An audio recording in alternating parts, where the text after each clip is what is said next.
tonight. We do enjoy these kind of processes. Thank you for coming. This is a great turnout. We had a good turnout at our kickoff meeting. We were hoping on a hot August night we'd have a good turnout, but we weren't sure. Middle of August like this, it's kind of tough sometimes. We will be doing this visioning session tonight. We kind of have a standard set of questions we use, but they are a little different because you're the first downtown. You're the second. We'll call it out about that. You've got a community that hasn't since two downtowns, and that is an unusual thing. So we've kind of reformulated the questions a little bit because of that, because there is a pretty big uniqueness here. Mind you, we've had this experience before, way over in Stewart in Southwest Virginia. They have an uptown and a downtown. And there literally are two downtowns there, one up the hill, one down the hill. So it's not 100% unique that you have this kind of situation. And we actually did a grant application for both of those parts of Stewart. One many years ago, and one of them that just got finished about a year ago. So we worked in Stewart where they also had two different downtown segments to their community. One of the fun things we get to do, and I always tell folks this, and you may remember this from the kickoff meeting if you were here. Eventually, this does get down to a grant application, and Brian will be the one putting all that together. And that gets really detailed, real specific, dollars and cents, who's willing to participate, and all that kind of stuff.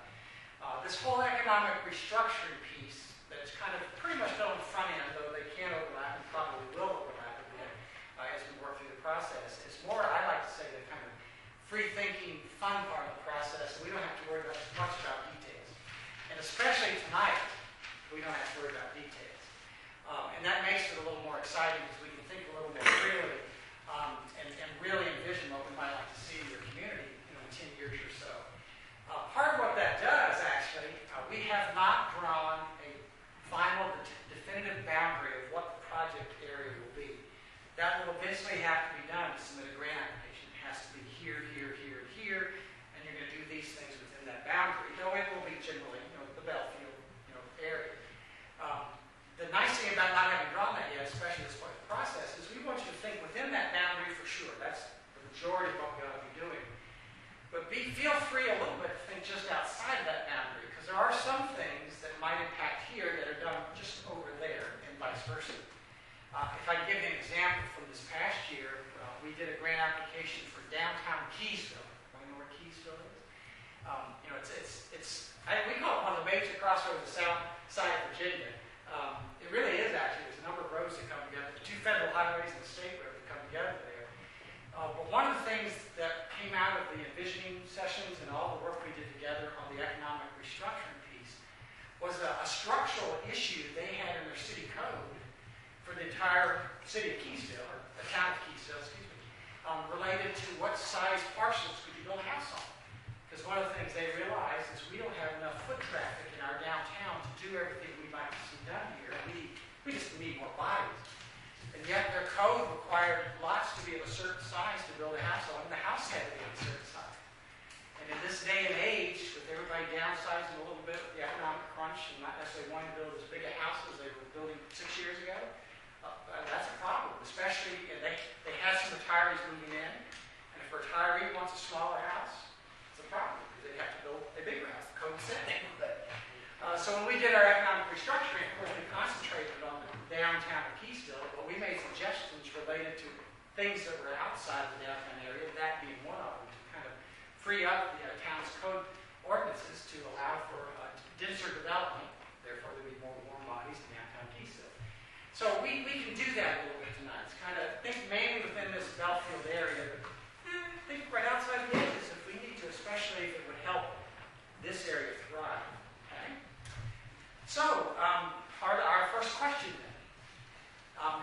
And all the way through, you're going to have to think a little bit, because I know you go to this area, you go to the other downtown. You're going to have to think contrast a little bit for us. What are the events? And a part of this is for us to get to know the community and for us to actually also create some tags, some identity to the community that we will use eventually further down the road for some branding and marketing pieces. So we won't be doing that right away, but some of these questions are even leaning in that direction. And part of that's the history of your community.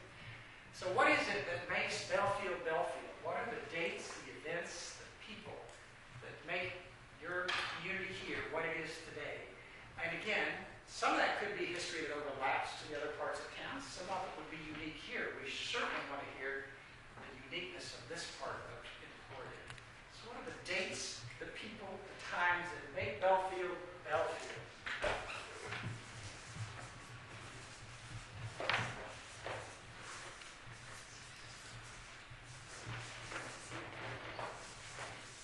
That's my short version of the question. Well, the first event was Robert Hicks, who traded his feather hat to a Meharan chief. The chief had a dream that Hicks gave him the hat, and in turn, Hicks said he had a dream that the chief gave him all this land, and he built his quarters here, probably over on Park Avenue, which is just north of the river. Just north of the river? Yeah, it's high ground, wouldn't be in the floodplain, and they called it his quarters, trading post, whatever.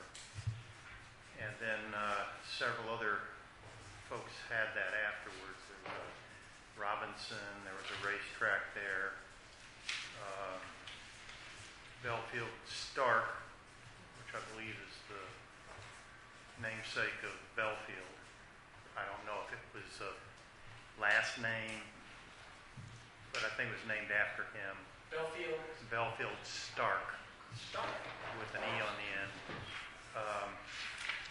Now, I don't know if Belfield was a family name that he got his first name from, or what the story on that is.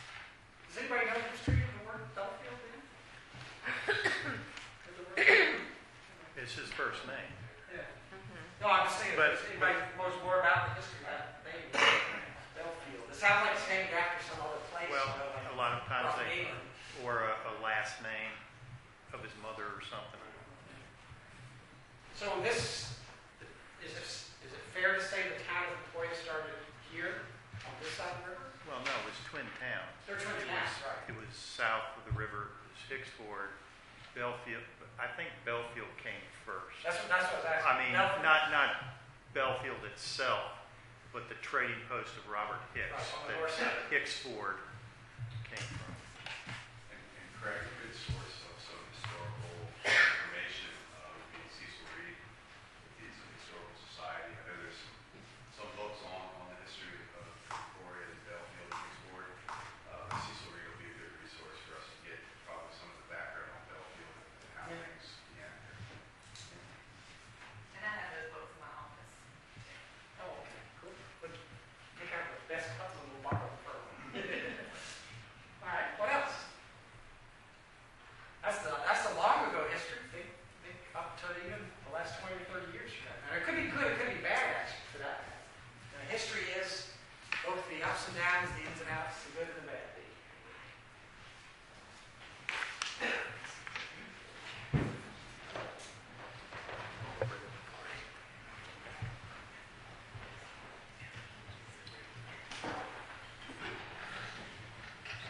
Everybody find a seat?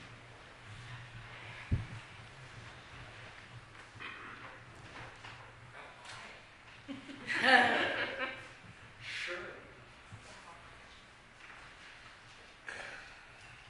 Most of these meetings have coffee. It's a little caffeine might help. What's the history of Belfield in the last, since mid-century the last century? What's been the history of Belfield in the last 50 or 60 years? I'm not from here. But some of the people that are from here could probably talk to you better about this. I think there was a very developed business community, African American business community. People had barbershops and beauty shops and restaurants, and was that true? I don't know. That's what I've been told. That's what I've heard too, that it was. The first air-conditioned theater was by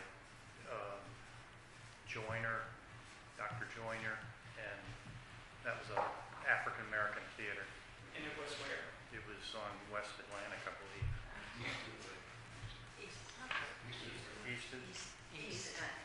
Oh, yeah, I meant, East that's what I meant. Yeah, it would be on the side. But, I mean, it wasn't Atlantic, it was all filled with industrial buildings right in here, or businesses on Atlantic at one time. And then they were all tore down back in the 40s. But I'm not sure if it was called East Atlantic or Yeah, West. his daughter, West of the railroad. Dr. East Joyner's End. daughter's still living. I talked to her. How do you spell that, Joyner? Joyner, Joyner. But his daughter's name is Sandra Sykes, and she might be some information. I'm curious you finally said that because, gosh, many months ago, I was talking to somebody in Brunswick County, and I was there for a function out right over there, probably maybe for a kickoff meeting. And she said, "What are y'all doing over there?" I said, "We're looking at the downtown Belfield area." And she started telling me all the times her family used to come and shop in Belfield. Now, she was African American. So she said, "Oh, yeah, this is where we used to come to shop." Because she grew up in Southside Virginia, and this is one of the places they came to shop. That, they could. Across the street from the Joyner Theater was an African-American hotel called Travelers Inn. Travelers Inn? It's where we now have a Chinese restaurant. And it is on this block. It's right on the northwest corner of the block.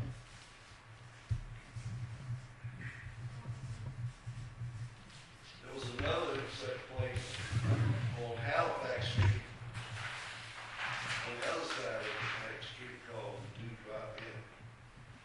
That sounds like quite an interesting place, right? Very interesting. Live on the corner. Is it DEW? I don't remember whether it's DWDO. They had a little moment cafe. It's Little Moments Cafe? And then they had shoe polish store. They had two funeral homes right there where it's 505 Atlantic Street, where you at now. Two funeral homes? And they had a barber shop. Greg, this used to be a train station, Right. active with stops. The hotel in the middle of the block over here is very active.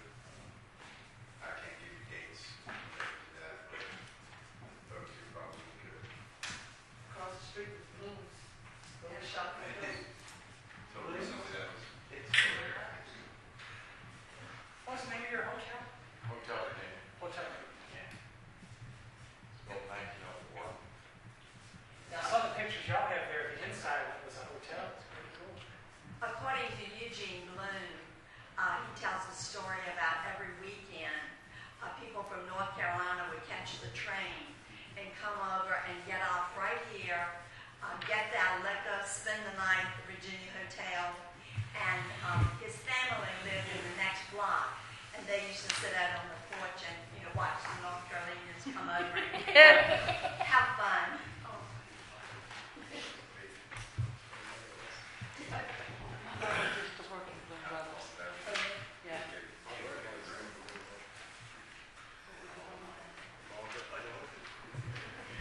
Do they buy their liquor because they couldn't in Virginia and couldn't in North Carolina at the time? North Carolina and South Carolina stayed dry under prohibition for quite a long time. Should I say drink or what did they do? Actually, what they would do is they would come and buy it and take it back and sell it, and that's how they made a living. Ah. They go out to liquor across the hall. Also a Callahan's department store, which I also heard that people would go buy luggage or suitcases from there and then go to the ABC store and fill that up. So that's kind of how Callahan's department store. I think there's a little theme starting here. It was the ABC store. Where the drinking is going. It was the ABC store. It was at one time It's down where Jerry's storage building, Oh. right next to the cruise. Okay. ODs. I didn't. Someone mentioned a racetrack. Yeah, there was the Butts Tavern, there was a Robinson Tavern that came probably before that, and before that, I don't know, there's Belfield Stark had probably the same property, just went through several hands. Yeah. And I believe it was Robert Hicks Quarters was the original spot there. For the races. I don't know. I understand that I there know were quite a few racetracks. Robinson and Stark had the racetracks, so I assume it's the same thing. If I heard someplace that there were quite a few racetracks. Southside Virginia, there used to be a lot of horse racing Well, tracks years ago. right at 95, near Washington Park was, I guess, the other racetrack. That's where I heard. Yeah, There was a big one in Lawrenceville. Washington Park, and that was the Washington. I think that was the last one. That was the Senators training camp. No, Baseball. The Senators, right? Yeah. did they play there? I thought it was at Slagle's Lake. Slater Stadium was the I same thought it was place. Washington. I thought it was Washington Park. That's where. That's where it was. That's really great. They played Washington Park. That's what I thought. It was Washington Park, but that's what it was called, Yeah, Washington but I Park. mean, didn't they have a ball field out by Slagle's Lake as well? There were two different teams that played here. Huh? There were two different farm teams that played in the park at two different times. So Washington Park and Is the Washington Senators. Which one was here? What was in this general area? That baseball field right there on Brunswick Avenue was called Slagle Stadium. That's- Well, at one time, one of the teams boarded at the hotel. Is that right? Yeah. They boarded. Yeah. well, there's a commercial hotel on Baker Street, but I'm not sure what that was. It was called Hotel Emporia. Well, it Emporia Hotel. has commercial hotel painted on it. That was on Powder Street. Oh, So there were three hotels? We just named a third. Don't know they all open at the same time. Right. Oh, When it I was is. a child, that Emporia Hotel had turned into like a condominium. But it was a hotel. and there's right on Main Street and Virginia Avenue, West End Boulevard is the Belfield Hotel. I don't know, that's another hotel north of the river.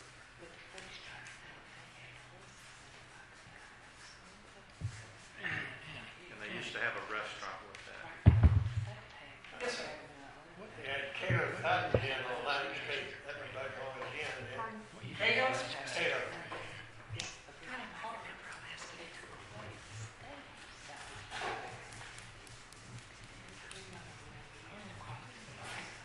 A lot of different things were going on at one time here.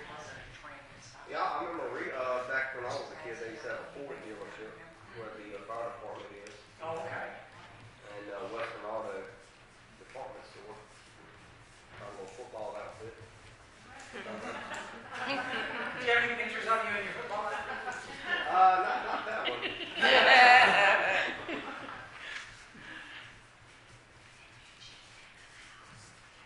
Right across from the Belfield Hotel and before you cross the river is a bowling alley over there.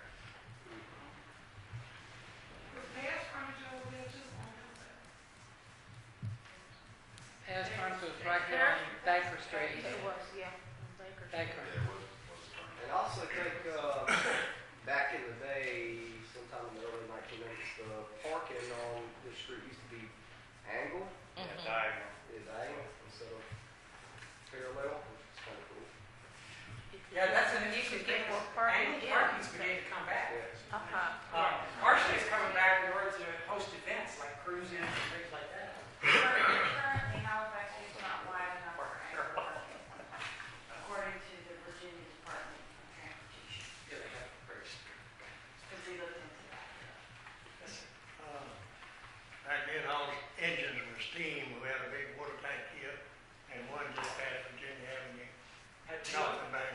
Northbound and southbound, is that the idea? No, that was right across the tracks from here. Went a long woods. You didn't swim in one of them, did you? Little.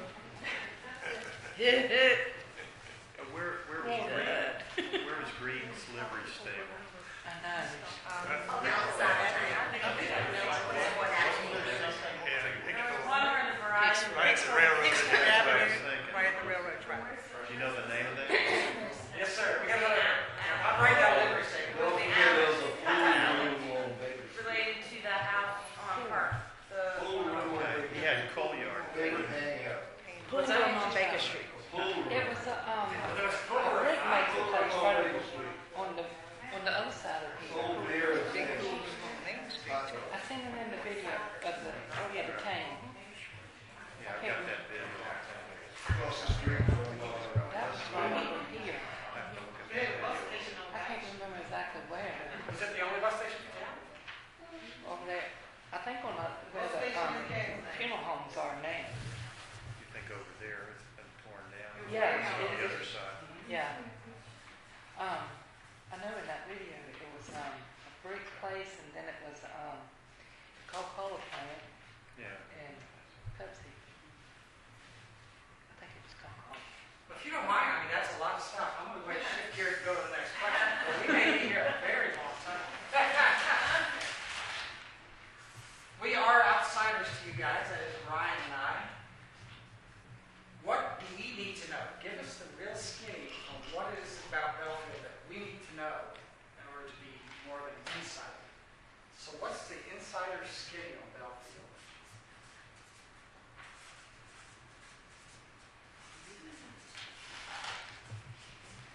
What do we need to know to really be an insider, not be outsiders? What's the secret? I think they just told them about the hotels and the liquor. Mr. How do you spell loquacious? I have no idea if that's spelled right.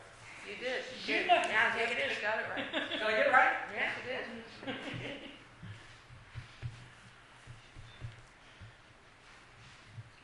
There's only like two people in this whole room that grew up here. Only two? Yeah, I mean, Donnie, you grew up here, but you had White Shoe Store there. Ryan did, and then he moved away. Stephen, no. Richard. Tommy. Tom and Ann. There are two people. Mr. They're Hahn. not old enough to remember anything. He is, I know. Richard, you grew up here. He grew up here as well. No. Richard. Oh. Did you grew up here? Did He you? was just born here, I think. He got rid of it. I stayed in Scoots. Oh, did you? I didn't come here today. Ah. So that's it, you got two people in the whole room. The thing that made this a blooming place in the past was all the traffic that came through town. Yeah. Because as it goes all the way back to Hicks Ford, this is on the main route. When it was Three. bypassed and the traffic going north and south didn't pass by here anymore, then the inside went outside, and that's the story. So I guess 301 actually- was the 301 Yeah. was the main route. Well, I guess it's an old Indian trail, north-south. It was the Halifax Road that went from like Petersburg to Halifax, North Carolina. Is that where Halifax Street got its name, actually? Yeah. That connection? Okay. And even the day of the railroad, that was part of it, the railroad connection. I think the railroad played the biggest part in the development. That and the traffic, because you got East Atlantic is 58, right? Business 58. And 301 is Main Street. So, especially with your hotel and this deep building, well, I guess it wasn't here, it was up the street across from Yeah, it. because this was the baggage department. Yeah. The railroad station was down there, but they down. We had, on the railroad, we had Atlantic and Danville run from Danville to Norfolk. So you had east, west, and north, south line through there. East and west, Yeah. advantage of both railroads. And then, you know, the story we keep getting is once they put Highway 58 all the way through, is when all this area died. We bypassed. And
mixed four Galesburg together.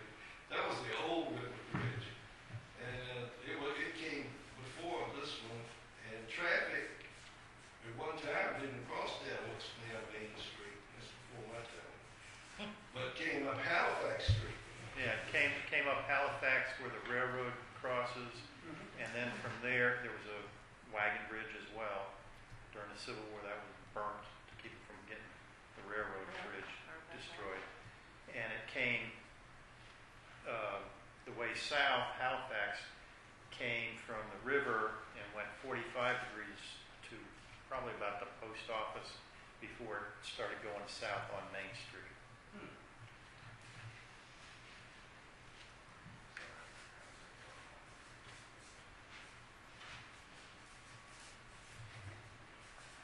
There's 2 or 3 history books on it for you that you should probably check out and read. Yeah, they were saying she has in her office.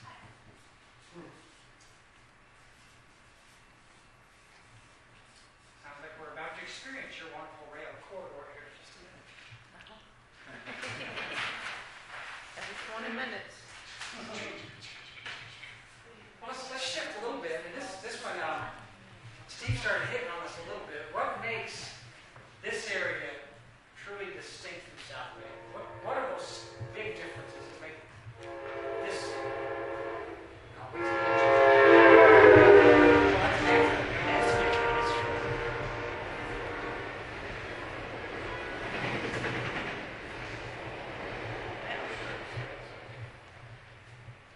What makes this area different from the main Didn't South? have a courthouse. Yeah, the main was no lawyer.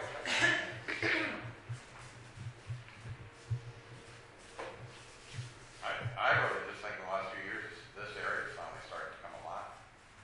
I mean, Kelly, you're up on the Atlantic. You've always just operated your own little business. There really hasn't been much else down here, Jerry. When we moved here, Jerry's hardware store was up and gone. Ann was here. You were just taking over that building, and Mr. Hong's been here 20 years in the building over there. And that was it. Yeah, you had Everything else was closed. Yeah, so you had a huge vacancy rate. It's already begun to And turn. now there's only 3 empty buildings on this street. Is that right?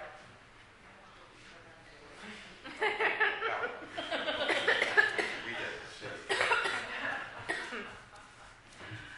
The community over here is more friendlier than Well, Main I Street. think everyone has a focus on building a community rather than just having a group of businesses next to each other. And because everyone has that same focus, it's coming together. And we have our own militia. Little joke we have. We did. I hear there's a mayor of Halifax Street too. Also, the head of the militia. Is that really a hotel y'all have over there? Or is that a front for something else? It is. That's our story. We're sticking to it. Yeah, I mean, I can't see where we're just now starting to develop and get things going. What's really kind of one of the interesting things about tackling this project at this point, that's exactly where you want to be. You want to be able to submit an application that folks are in to already pull together.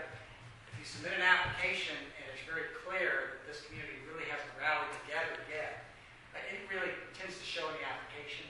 And what place it shows is the lack of participation in actually saying we'll commit to be a part of, there's a storefront revitalization program that's a major part of any of these grant applications. And if folks don't want to participate in that, you've almost gutted the heart of the application just like that. But, and it'll show. You'll have not as many. You'll have 40 storefronts and 10 applications. Well, that doesn't look good, So it'll make a difference if you're already pulling together, for sure. What else? Anything else? We kind of started bouncing around that subject even in the first couple of questions. Well, I think, too, we're starting a little bit to think about what kind of event we can hold in this area that will draw people over here. And that there are some events that happen already, and that will increase awareness what's going on over here. Do y'all, I mean, where are downtown events currently done? Most of them are on the other side of town. Everywhere. And Well, there are that's true. It's all over the Right. place. It's all over the place. Art festival over there. Well, the pavilion's where Santa Claus comes. Yeah, it is. Yep. Uh-huh. And the parades we have on Main Street, though. And Wherever That there's a makes fish sense. fire. there was a push earlier to do Music, right? something over here. I mean, there are drawings. I know I did a T-shirt from here. They had a strawberry festival. We did a poster contest. It was a sale just right here. A lot of the chamber stuff happened right here. You know, When you're saying here, beef sales, yeah. this open area right here? Right. Yeah. You know, right out this door. You know, usually set up the bar. They have it taped off, and then down toward the car, they usually have the beef. It's a beef So- festival, Halloween festival, Yeah. September 12th. I mean, it's an equal spot, the straight line of Main Street, Halifax Street, the old tiny looking Main Street and the railroad tracks. It is a pretty cool spot. Mm-hmm. It is. Until the train comes down. Oh, yeah. Yeah. That's where the militia comes in. Well, I think one big difference here is when you get out across in this area over here, you can look back and see the entire street and all the storefronts. And there's really not many places you can do that without being behind on a building. You can't do that on South Main Street because you're either behind, you can't get back and look like that, see the entire street. It's a visual area. Yeah, it is very neat to, what street is that? Help me out here. Reese. Reese, and it's great riding down Reese Street, just looking over here, because you can see the whole block. It's really cool. So you're talking about adjacent areas maybe to the district, and I don't know if that's included or not across the tracks there, but, you know, I would, it's an interesting space over here. It really is, actually, yeah. Steve, who owns? The city does, City owns all doesn't it? Space. Yeah. The The Habitat. Short Humanity owns the resort on East Atlantic Street. The city does own a pretty large parcel of open space over here. My office has been open for a long time. Yeah. Because you lived there, Tom. I mean, your house was there that you grew up in. Just down. And then what is there? A fertilizer plant? Which means the ground's contaminated. Yeah.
sites on the internet where you can set up.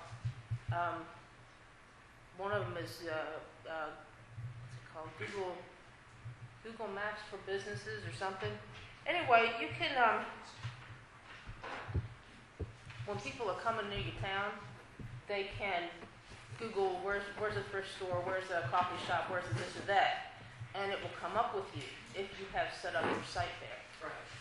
And mine, they have dashboard.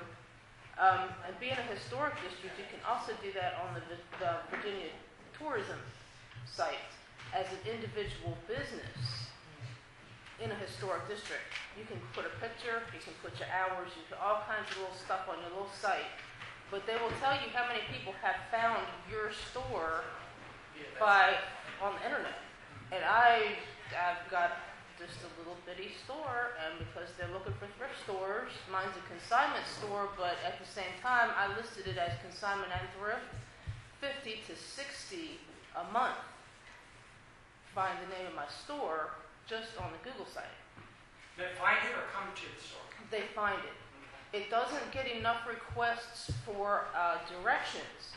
It comes up with a little map with the little balloons like MapQuest does, so it will show you how to get there. But it won't print the directions because not enough people actually ask for it. But I wanted to, and I think me and Jane are going to work together to try to increase the awareness of the business owners all through Emporia, that by setting up sites on both the Google thing and the Virginia tourism one, that you can get a lot more exposure. Because when people are getting in your town and they're looking for, people go up and down 95 all the time, and they say, well, what's in this next town we're coming to? Do we want to get out off and explore? Some towns have nothing. They're just this big. Other towns are a little bigger, and they look for antique stores. Mm-hmm. And they come to, because they find Harvey and Hannah too. They're looking for one type of thing or another, and that's a way to increase your exposure to the world. The other thing, and I don't think it's included in your parameters, but the training school is an old training school on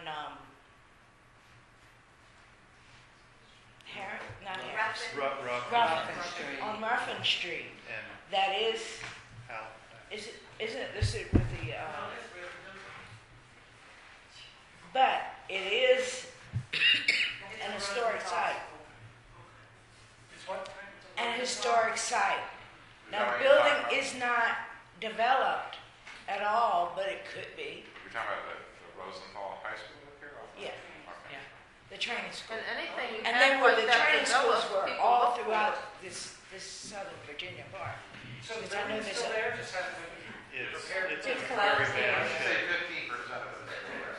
Oh, it's And not bad. there is Yeah, a group of people that for the last 8 years that I am aware of that have tried to save it, and they have been given money to do studies, they've been given money to clean it up, and that's as far as it's ever gone. Because that's become something people really But interested that in. is a place that I think could be developed into a restaurant or any southern cuisine, whatever. And it would be a drawing point that will increase your traffic, I think, of Halifax Street. My personal opinion. Okay, what else brings you? Another thing is customer service. Like, for example, when Lowe's was here, you could go in with a basic problem that you had. You kind of had to fix it, but you would ask some of the chain store employees, and some of them were real good, but for the most part, they go, you'd say, what do you need to do at this point? They go, I don't know. But I mean, you could go and see Tommy or Jerry at their hardware store and explain, this is what I got. And they could actually, Right. nail it right on the head. This is what Yeah. you need to do. This is how you need to fix it. And that's something that Halifax Street offers, because most of the stores here, the business owners are the employees. So Right. they can give you customer service that you can't get in chain stores, even if there were some still here. That's a big one too, Craig. You know, you have the Cloverleaf and all the chain restaurants and stores that everyone's heard of. Here you get the niche services,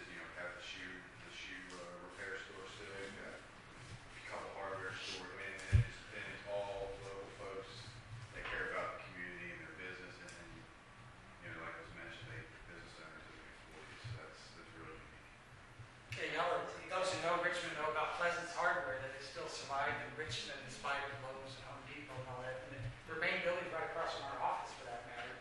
And one of the mantras in Richmond is, if you just need, 2x4 in a hurry, go to Lowe's. If you really need to know how to fix something, go to Pleasant. They'll take the time to show you what you need to do. Help you buy what you don't even know what you need. The obvious here, you've got the chamber building, which serves as the visitors center for guests to the city. Because this is chamber and welcome center, right? Then you've got the fire department over there, which you got 50 volunteers coming in and out of the area. Police department. Police department. Yep. That's right, it's on the other, on that side. Old Wood Street.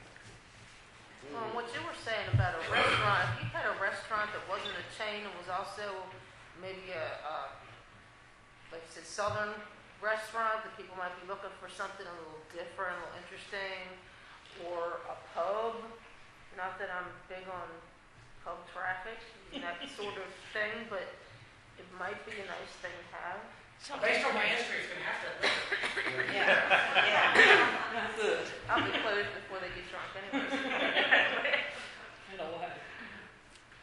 This area too, in my field, has more, let's get out of the car and kind of stroll down the block, feel more walkable maybe than Main Street. It is walkable in just, the literal sense that walkability, but you actually want to get out more here and just, stroll down the block and look in a few windows, go in a few stores. You have the open space here. You don't feel as secluded. You don't feel the constant through traffic as you do on Main Street here. A lot of people come here, they're here all day long taking pictures of the train. Be surprised people that just come here and watch. I'm a train fan. We have one guy that comes here and sleeps 3 hours a day. Can't sleep at night, he can only sleep when the trains go by. He's here every day. I know Tuesday, I drove to work, and there was a man looking in the back of my truck, taking pictures. I went outside the door, I said, "What are you doing?" He said, "You got strange stuff in the back of your truck. I just want to take pictures of it." Strange. I didn't hear about that one. And, and my husband gets scrap metal. And then I have this old lady that gives me stuff. And she gave me some seasonings and some pepper. And he said, "You had strange stuff. I had to take a picture of your black pepper." I died. I'm not sure I'll write that one down. No. That one is a little strange. Yeah. He probably thought it was gunpowder. I could have gotten that from home. The potential for a train stop, I don't know how remote it is, but that's it's a possibility. I don't know if that's up to And actually, we went to that meeting, but 10 years ago, the train was going to stop, and the city needed to put up $374,000. They were supposed to convert a building to where people could come and buy tickets. They had to put up a 4-foot fence along this whole side of the track and make a few other improvements. And they had to have 14 people sign a petition stating that they would take the train gate. They had everything but the money. They refused. They wouldn't put up the money, so it never happened. Now, nowadays, we had over 100 people on the list that drive from here to Petersburg or Richmond every day to go to work. And we have a building, and they said they would accept a kiosk, but they don't need a building anymore. So it would just come down to the safety effort of putting in the fence so no one fell into the train. Of course, it doesn't happen now. So that could happen if the city pushed for it. And there was a thing that VDOT did a study where, since it went from Roanoke Rapid or Rocky Mountain stop and to Richmond stop, that we would be right in the center. It was a possibility that we could get the train to stop here. And Just up some extra cash. so that could be a big thing. But if you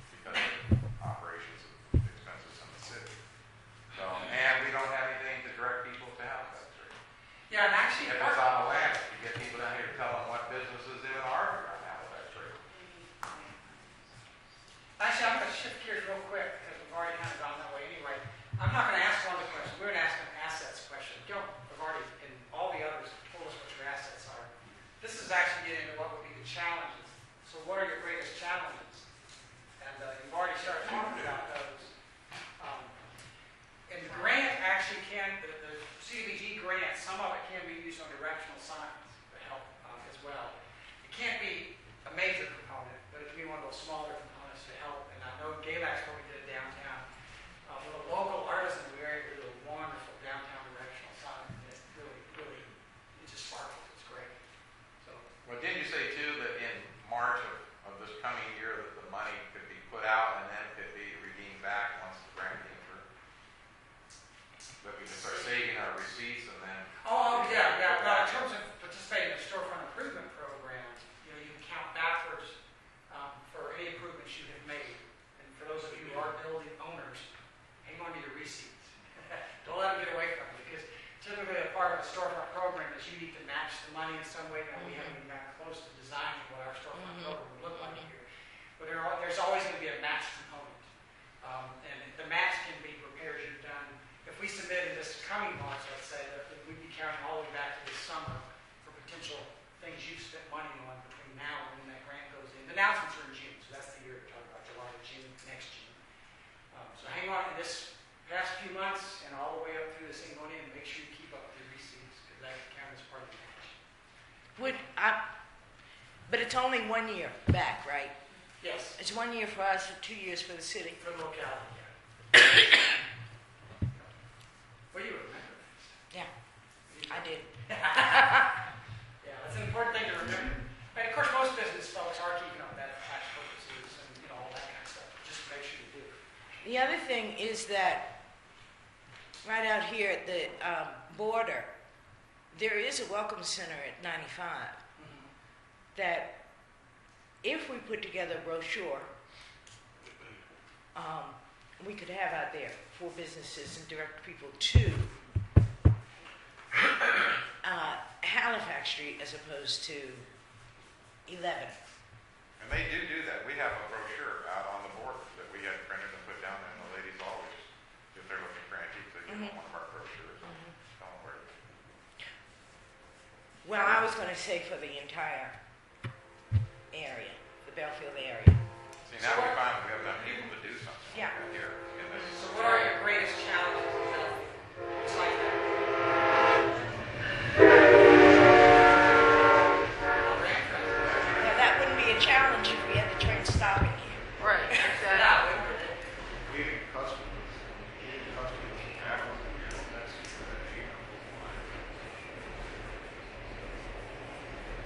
And then too, if the economy was better, we were also better financially, that we could actually start pulling our money together like what we're trying to talk about, and advertising in the paper, and other ways to let people know what's on Halifax.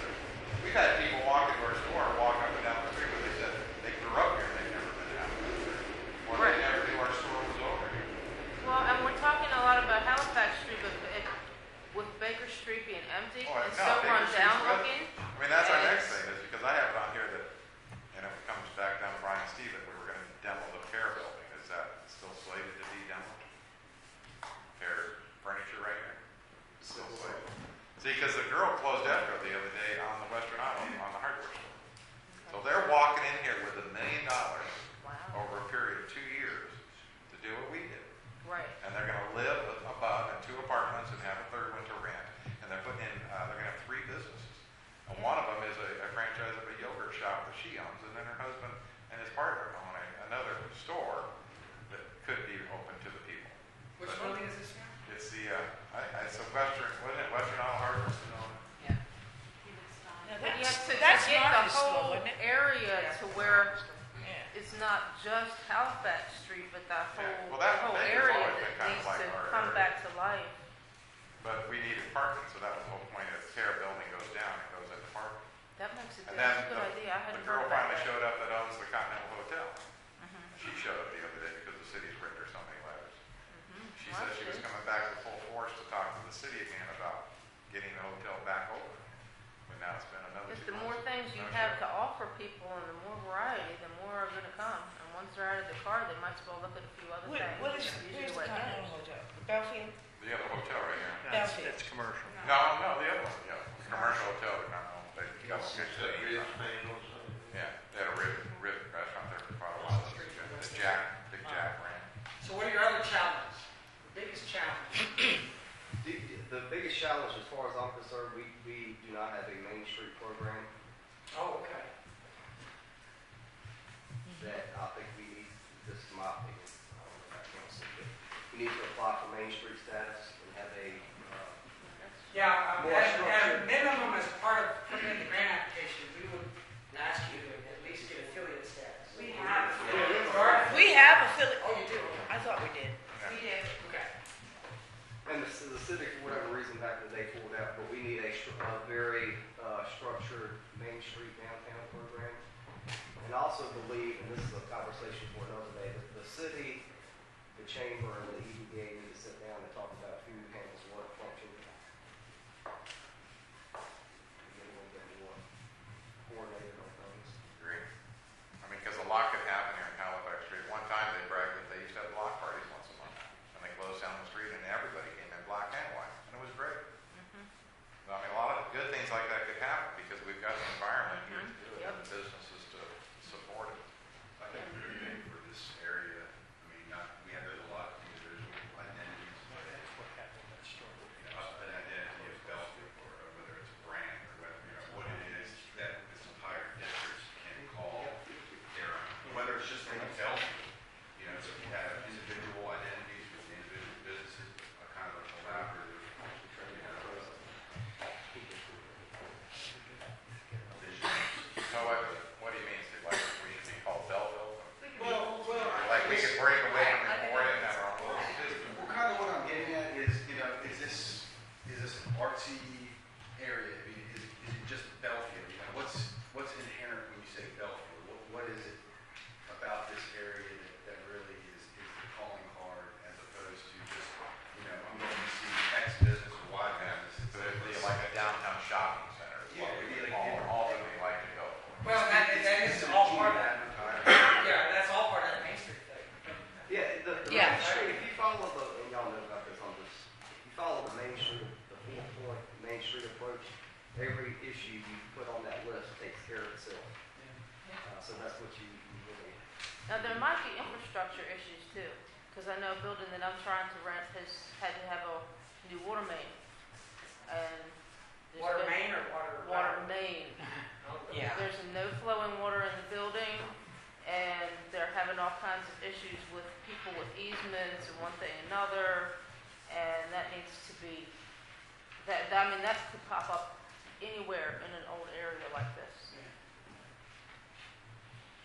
And one thing, we're working with one of the shopping districts, neighborhood shopping districts in Richmond on a project that has an old standing identity, but it does not have the cohesiveness you guys already have even in this room. So you're kind of way ahead of them.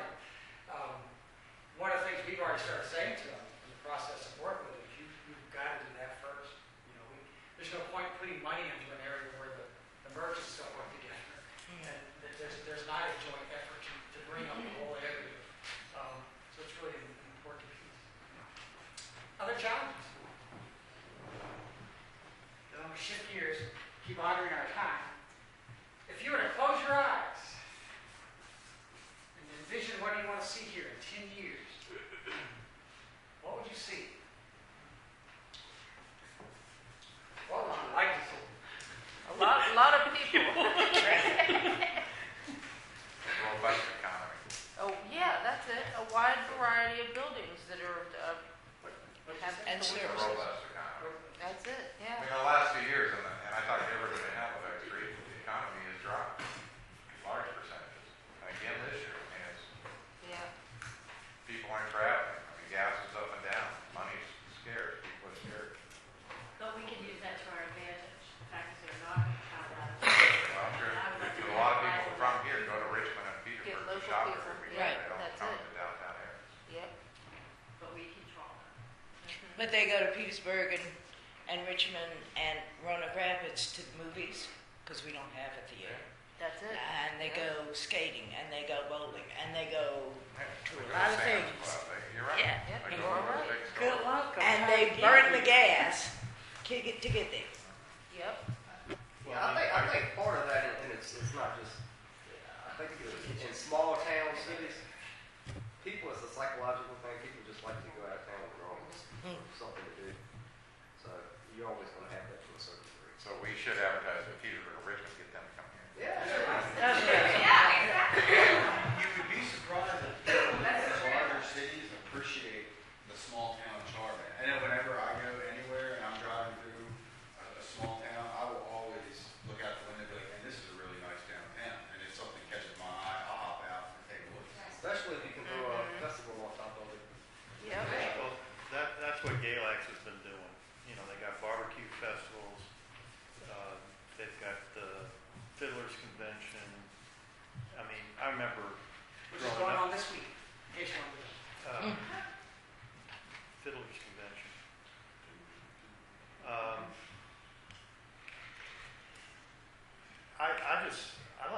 down there. I mean, years ago when I lived up in that area, I didn't want to go walking around. I mean, these guys have done a wonderful job up there. And it's like they got the Chestnut Creek Arts School, and that's not at one location. That's like 3 locations, I believe, now. Or they're starting a woodworking thing in another location a few blocks down, pottery things in another place, painting, weaving's all in the main bank building. It's an old bank building. Do they have a college in this town? No. Have what? College? They do have Crossroads. Yeah, they've got a community college out in Withville that's there. Right, A lot of Withville training, Community. actually very busy place. They do a And lot. that's a wonderful site. That used to be the old Lowe's, and they converted that into Crossroads, and Lowe's and moved to a bigger location. Like So I think, you know, you got to be able to draw people to a particular place, but you've got to be able to keep them for a while. And actually, in the last 6 months since Stevens opened up the Palms, it's been great. People come and shop with us, and then they want to have lunch, we send them to the Palms, vice versa. Yep. If they've got other places to go, they're going to stay here longer, they're going to spend more money. That's it. So that's the whole key, is having businesses that are going to draw people, that are going to keep people here for a few hours. Other than that, they're hitting us, they're coming, they're going, they're getting right back on the Yep. thing. I want to make sure I catch a hand or two that's over here. Oh, I was just going to say, when she mentioned things about roller skating and having movies, it is important that at least one of the businesses caters to teenagers. It was important. They have one to do it. Teenagers bring parents. Parents in mind. To me, as an outsider from Roanoke Rapids and someone that's operated a business in Roanoke Rapids for years, and taking a look at downtown Chapel Hill and downtown Raleigh, and the way they were able to build the small parts of their downtown. To me, with any business, your main challenge is branding and a consistent marketing. When you go down Chapel Hill, downtown Chapel Hill, you go to a certain place for that neighborhood because for what they do and for what you know and what you understand. So to me, with a good branding and a consistent theme and offering up the things that you guys are talking about, I mean, with what you have here, you look at a lot of small towns, to be a little bit on the outskirts from a lot of the hustle and bustle could be a huge selling point to me, because it's somewhere that people could bring their children. But to me, the branding and the knowing, I was in Roanoke Rapids for 8 years, and my wife's family was from here, and I didn't know the streets either. I was here 2 weeks. And so to me, the branding and cultivating a general advertising theme that stays consistent, if you could manage to do that, there's so many positives on the street. I think you guys have something huge here. Okay, he's in charge of the brand. Yeah. There you go. That works. There you go. To piggyback that sort of thing, I don't think anyone brought this up, but this area is in a state and national historic district. Yeah.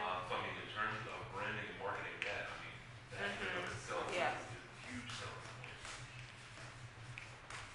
Could you expound upon that a little bit? Well, I know there's different programs through the Department of Historic Resources that may have some sort of funds available for upkeep on that. And, I mean, personally, I wouldn't want to go into, just your typical mini mall or anything like that. I mean, here you have, history behind these structures. You have a sense of community, like that's already been said. So, I mean, if you're able to market that and even signage, historic downtown Belfield or something like that, that's something that you can, exponentially expand on. Well, that would be like getting the brown sign for the freeway. We need, and it says historic district, and then you get off on that exit, and the price is here. That's exactly right. Or the blue sign says, At least historic recognition. I mean, I realize that I don't want to compare, but South Main Street is also a historic district. But at the same time, how many people, even in Emporia, know that? Except that, I mean, if they're not in the know, how many people know that this area is on the National Register of Historic I Places? agree, and that goes back to the Main Street program. Main Street program. or having the money to do it, because we checked into the brown signs, and they're what, 3,500 each? They're $10,000. Yeah, and we needed 2 of them. That's $20,000 for 5 years. But shouldn't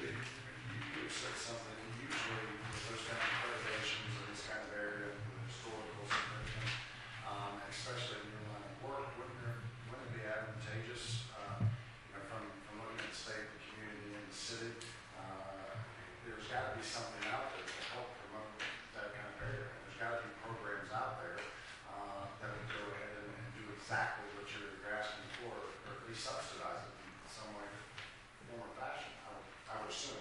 Well, the biggest subsidy is the historic tax credits that are available for renovating a building within a historic district. And let me mention this too.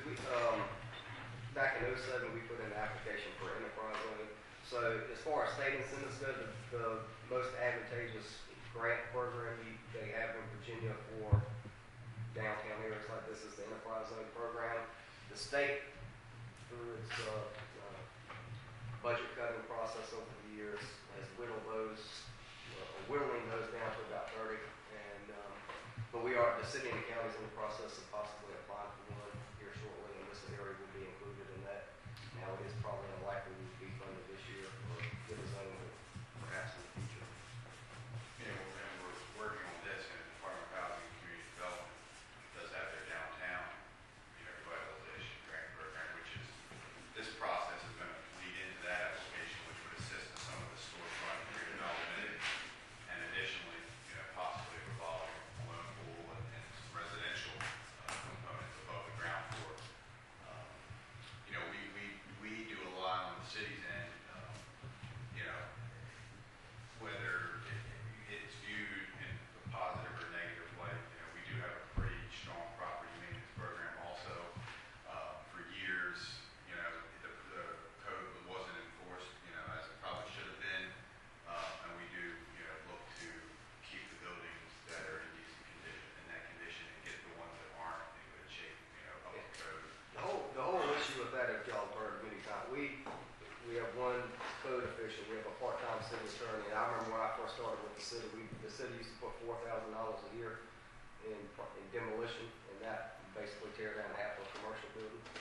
So last fiscal year, we actually had 88,000 something put in. Now we recommended that again this year, FY13, the council cut that in half back to 44 something. But we have made strides on property maintenance, given the fact that we're #1 in fiscal stress in the state, and we have a very small staff and a part-time city attorney. And I will applaud your city staff for doing the right thing when they took the buildings down on either end of these two blocks to re-brick those ends. That is most localities I've ever dealt with would not do that. They leave those crappy looking bricks that are between the storefronts, and it would look awful. You guys did the right thing to make it dress it back up, and it will strengthen those buildings for that matter, make the ones that remain better. So kudos to you guys for doing it right. Because again, I've seen it done wrong in a lot of places. Mainly because budgets are hard. Okay, anything else in your vision for 10 years from now? Another way we could grow, that I think we could grow that current, like me, and a citizen. If we're gonna be together as a community, maybe we could have, just like they said, once we had the block parties, on everyone, plan that everyone, get coupons and have 10% discounts to draw the people to the businesses. Sometimes we gotta give something to get something. And, if we have it, I believe if we start bringing them back, if we start having the Monday like a free band out there, and the band out there, you got your discounts all at your businesses, and then maybe have a little hot dog stand, and so you give something, which is a tax write-off, you might possibly start getting something, put it in the newspaper, 10% discount on this area.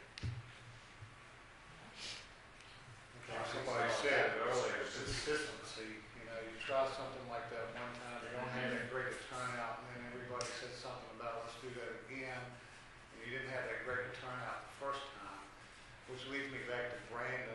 Euphoria is probably branded mostly for the Peanut Festival, which is held once a year in September here.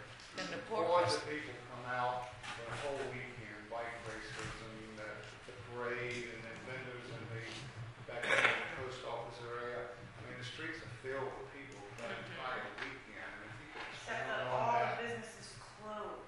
They don't take advantage of the opportunity of all this. But if you're That's branded 'cause we for wanna go that, have you need fun to at the- figure a way that you can continue the Peanut Festival, not just for one weekend of September. Somehow brand the city has proven success, a successful entity. It gets people in town from all over, people I've never seen before. Well, that's the point of a special event, is to get people who wouldn't otherwise come to town, and then say, gee, I'd like to come back next week, next month, here and see what else there is to see here. And the problem is we roll up the welcome mat Thursday afternoon and don't roll it back out until Monday morning. But that's what we're talking about right now. Well, that's what I'm saying. You know, that is what we're talking about right now. Businesses don't take advantage of things like that. If you have this lot, well, first of all, I think that they will caution you when you do plan an event like that and you put all your effort into it and then it doesn't turn out so well, so nobody wants to do it again. You need to reserve some of that and try to schedule multiple events and get for that.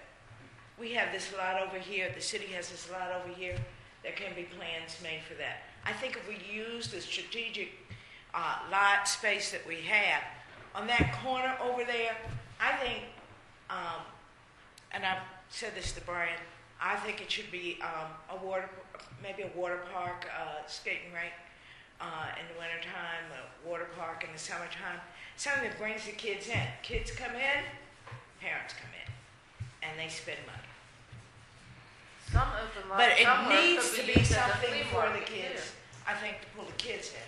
I just think she's nervous, and if you roll up during one of the biggest festivals a year, I think she's saying she's worried that if you roll up your welcome mat during that time when you're the busiest possible, what happens when you do a small event? If you're rolling up at that, I mean, from what I'm picking up, I'm not sure. Well, no, my point is that you have 7,000 people that don't live here that come to town, and we offer them nothing outside of the Peanut Festival. Because not everybody wants to go eat cotton candy in the park. Every business in town shuts down for the 3 days of the Peanut Festival. And if you don't stay open, you're not going to get that overflow. I'd like to just add two things also. Speaking to what the lady over here said about the coupon or the sale, you know, I mean, everyone knows what happened with Lowe's and whether, you know, you think that was a good thing or bad thing, them closing down. Once the announcement hit, they were closing, and they offered, I don't know if they started 10% or 20%, the entire parking lot. So, I mean, We love our gardens. so, I mean, you know, it's going to get down to 50%, folks, but, you know, 10%, I mean, I've never seen the parking lot more than half full, but the day they put it on 10%, the entire parking lot's flooded. So I think there's something to be said for that. And I also think, you know, with what we're talking about, some of the events in Emporia, there are a ton of scattered events. One of the things that has started to occur annually in Halifax is the beef feed, and it's kind of it's held outdoors. There are beverages served. We have music on the street. Folks kind of mingle. You know, that's something, you know, that I think, you know, I don't know who the person is, but that's something that should be looked at. You know, can that be expanded? Is there a common thread, you know, with the music, or maybe the sidewalk sale, or you know, what can draw people on a more regular basis? If they close the street, we could do a sidewalk sale. See, last year, and let's just be honest about this, the first year the Beat Festival took off, it was good. Last year, we had the street proposally closed down, and a day before the Beat Festival, it was opened back up by one individual, we were told. And that individual agreed with that. At that point, everyone comes to the Beat Festival to drink. And at that point, no one could cross the street with an alcoholic beverage in their hand. And they stayed over here all day long and drank, and no one came to the business. There's a few did. The year before that, they walked around with drinks. We didn't have a problem. We didn't have issues with cars, even though the street wasn't closed. And everybody came and shopped, and everybody did If fairly we well. close the street, we can expand the ABC license. But So there's things, and that's why, and last year, none of the vendors, none of us on Halifax Street were included in any meetings for the Beat Festival, which was very wrong. Well, And so we did. We didn't shut down, but we didn't participate. That's because- what I'm trying to change. Yeah, and you're new, I've been trying to catch up with you guys. and this has been discussed To before. be Now, fair, you again, personally. all this stems from, we discussed all this internally with city staff, et cetera, but we're on board with most of what y'all were saying. I think the first part of this is determine who does what function and coordinate amongst the three main players here. Then we have all new players now, so. that's good. Good. And how it's gonna be paid for.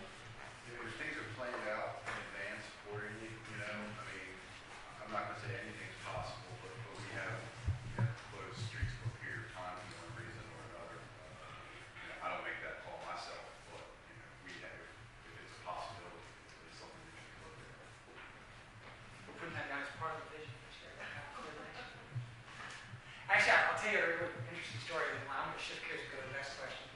My oldest daughter, got married in Marquette, Michigan 2 weeks ago. It turned out that the Blueberry Festival was going on in downtown Marquette right after her wedding.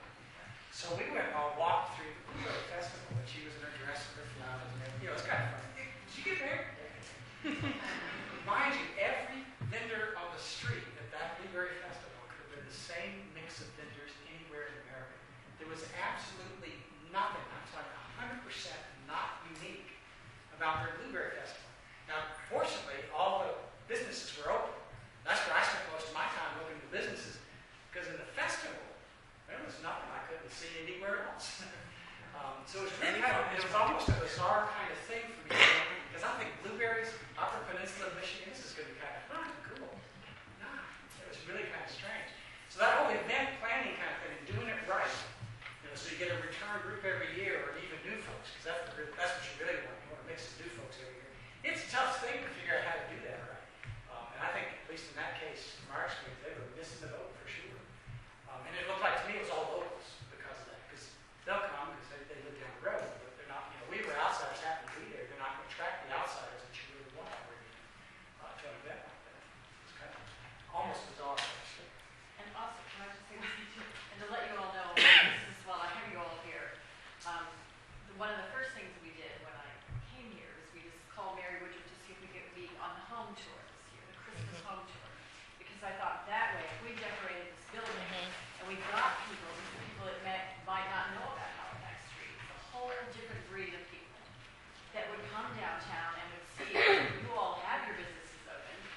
And I'm just sitting here thinking, Mary's the one, it's not me, for carrying women, but what if one year all of Halifax Street was on the home tour? I mean, that's one of the problems with the tour. Sometimes you got to get your car and drive so far, but what if every building could be decorated and we can just, one spot? I'm not speaking for You want to join riparians? Well, I would say that. But you know what I'm saying? But my whole goal is to get people down here. This building looks beautiful. And Something, and I'm sorry, that just really brought me back to when I was a kid. I lived outside of Philadelphia. There's an area called Boathouse Row on the river, and all the row homes are decorated in lights, and thousands and thousands and thousands of people go there because you can stand across the river and you have the whole view of all the row homes, and it's very similar to if you were standing on that street looking over here, and that would be something that would be. so we could start that really with Christmas. We can go every weekend. It doesn't have to be just the weekend of tourists. I mean, I've asked for donations. I'm asking for people because we have like zero budget for this, but I've asked people if they're getting older, like I downsize my Christmas things every year. It's like I pick too much. And so other people I've let them know, especially my mother and her friends, they want to get rid of stuff. So we've been taking in decorations. I'm trying to find places to put them all and hide them under cubbies. Don't put them on the door while you're here. A reindeer could hit you in the face. But anyway, Well, we get stuff like that in all the time in our line of business, being junk merchants. So, we'll have. but I told Brian, because I called Brian to get his permission. Some of it about this one, but anyway. But, and anything, once we are decorated, anything we have left over, we'll offer to anyone here on the street that would like to decorate also. But that is something we can do. We can start getting people to come down. Isn't that what you can do as a And family? we can Get the share cars it on together and- because if you want to do a color theme or a topic theme or whatever, then you could get. I'm gonna shift gears and take you up on your offer. I'm going to combine two questions into one. But when you do branding, and we're not going to get technical in terms of terminology. What is a brand? What is a logo? And all that stuff. We'll have that debate later on. It usually is a debate. But if you're doing branding, you're typically going to have a word or two, not many, that are a part of your creating a brand. You're also going to have some kind of graphic elements, some items, some pictures, some colors.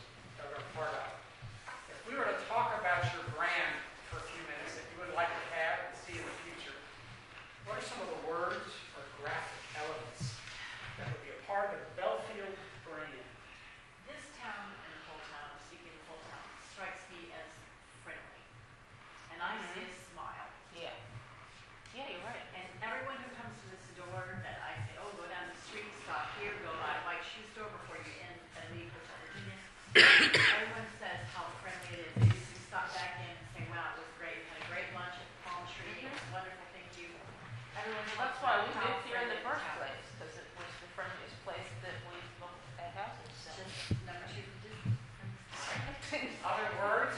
Bring back television.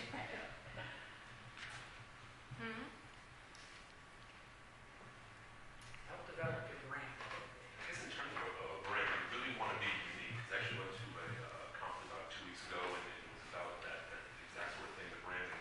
And, how many times have you heard, locality X, a great place to live, play, and work? It's kind of that same thing over and over again. So you want to make sure that, you're not way too out of the box, but you're out of the box enough so where you're not that cookie cutter locality, and there's the same cookie cutter logo or slogan that accompanies, the city of Emporia, where you don't want the city of Emporia, Belleville's great, or something along those lines. Where it's not, you don't look at it and you go, wow, that's somewhere where I really want to go, or that sounds like something. So It has to be out of the box, especially to me, if you're drawing somebody here, you've got to do it quick, you've got business owners that depend on a steady stream of income. Your branding has to be extremely unique, out of the box, and it's got to get the people here, but also make them feel comfortable. right. It's been a long day, so I'm going to speak for our economic development manager, but She can't speak for herself.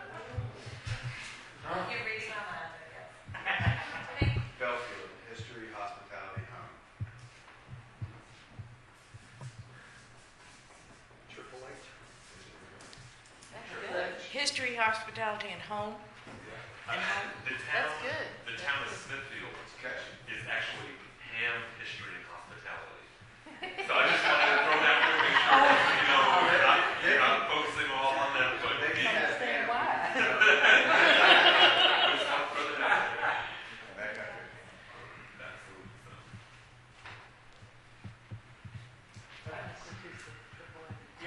I can tell you're more of a word crowd than a graphics crowd, it looks like. Character will be one, and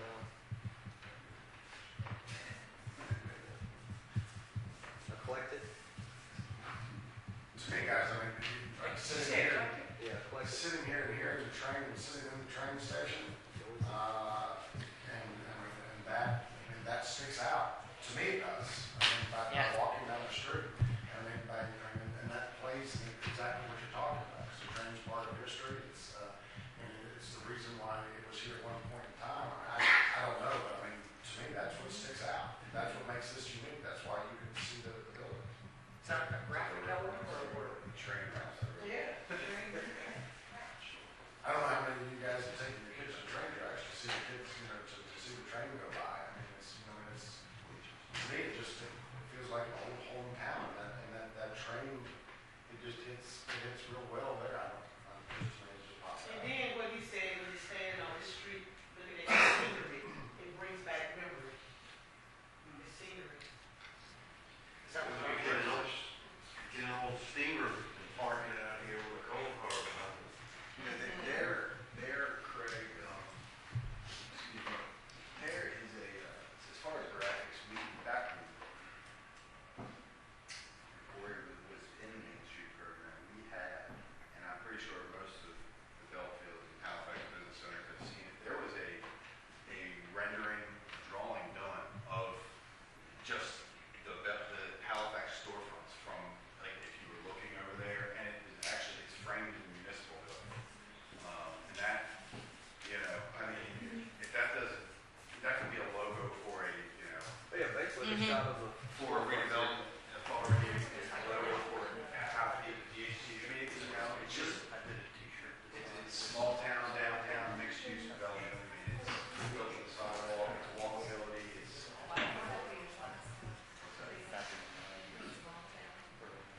Okay.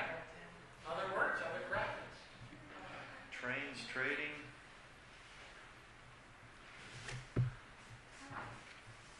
And tradition. yeah, that's good.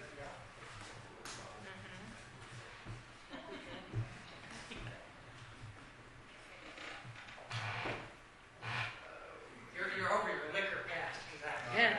That's good.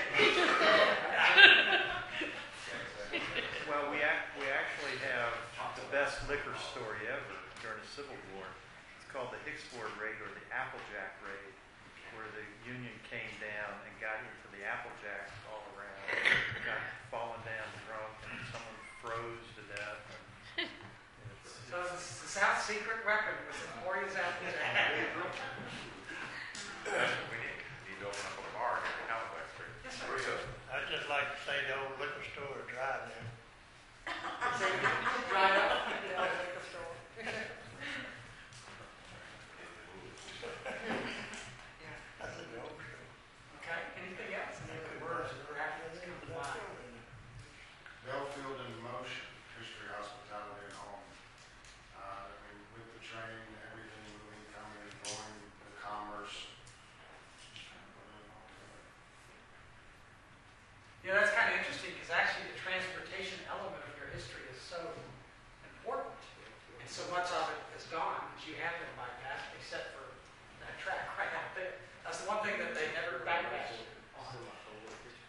we'll be playing with it. But I like Bill Phil and Motion. I like Bill Phil. That's why I did that. Piece of paper. Did somebody help me out here, Ron, or someone?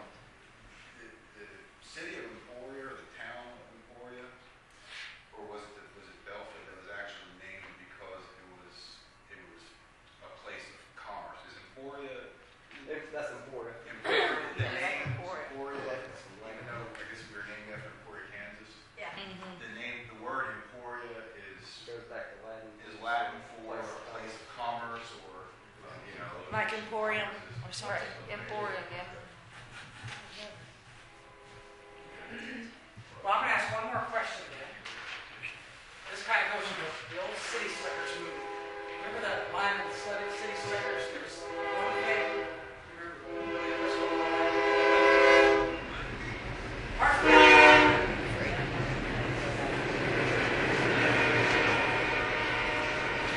What's the one thing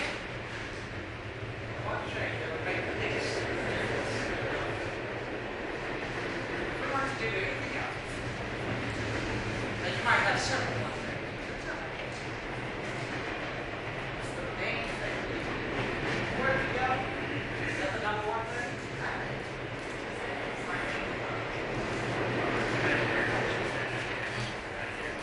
Tie into that. Work together. Become a main, downtown designated main street. You know, and I think that is all part of that same idea. It really all comes together right here.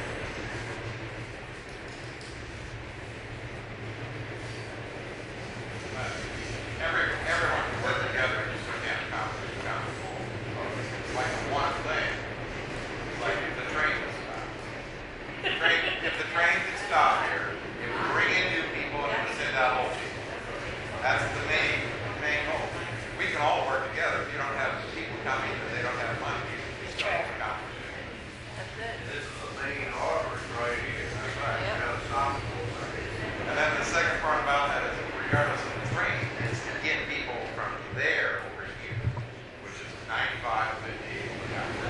Well, how many We don't people know. are on that train to ride by and say, oh, that looks cute? A lot of people did. When we worked on the hotel for 3.5 years, people that rode the train, they came and saw us.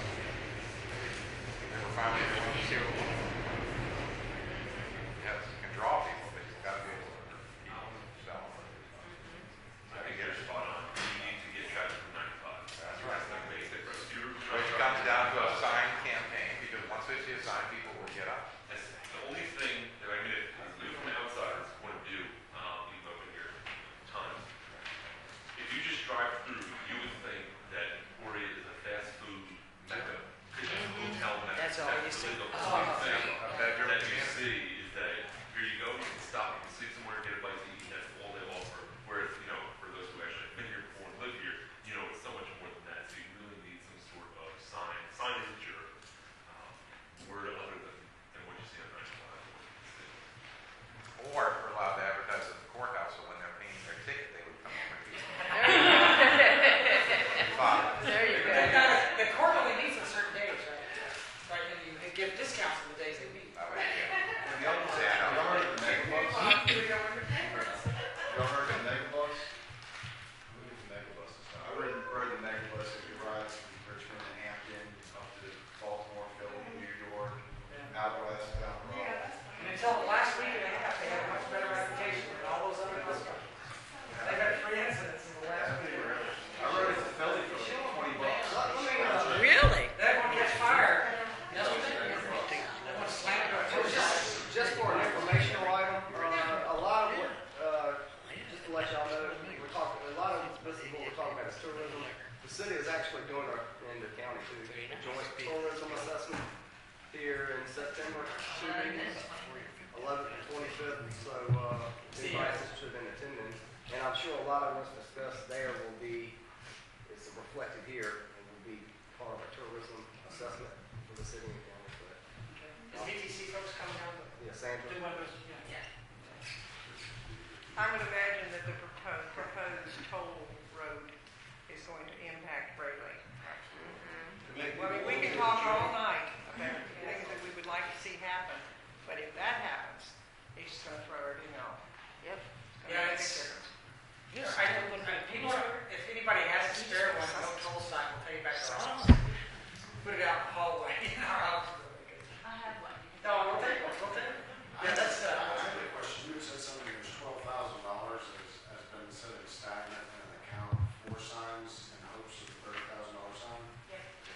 this is DDA. an extreme exaggeration, but there's only one reason. It's not because you've been there and you decided that you want to go back, but at the south of the border, with the signage, the only reason you stop is because it bugs the heck out of you. Right.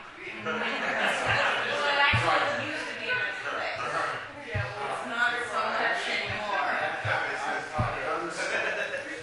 done some billboard advertising before, and $12,000, well, I got a lot of time on some billboards. Not in Virginia, it was in North Carolina.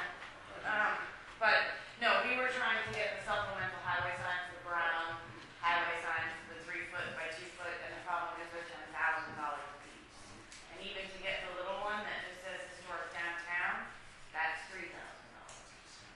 See, in North Carolina, they didn't sign the VDOT agreement, so they can put up as many billboards as they want as long as they can buy a property. In the state of Virginia, they signed the VDOT commitment where VDOT takes care of the roads.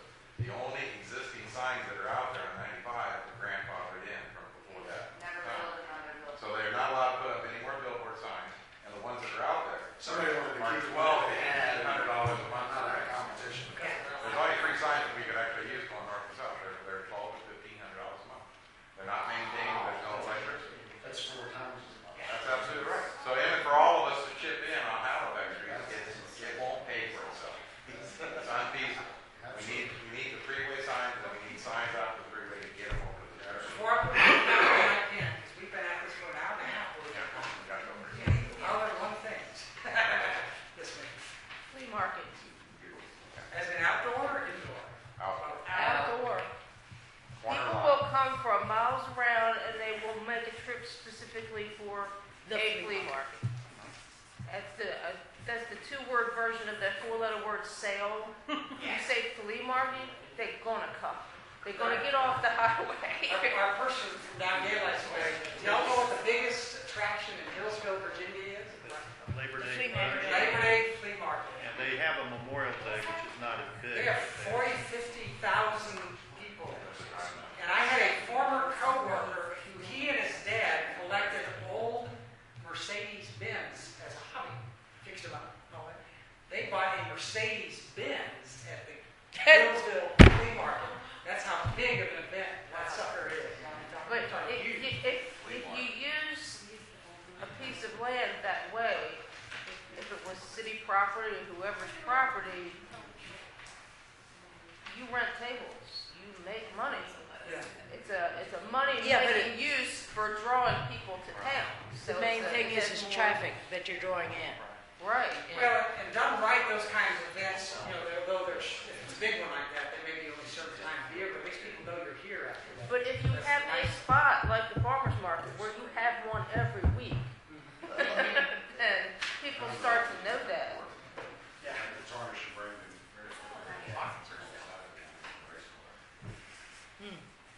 Anything else? I'm going to put that down right now. That's all right. Yeah, done right. With, Yeah, that- it can get a little crazy. with parameters, rules, regulations, yeah. and then that goes back to who coordinates that. Right. The city. All right? We will have many more.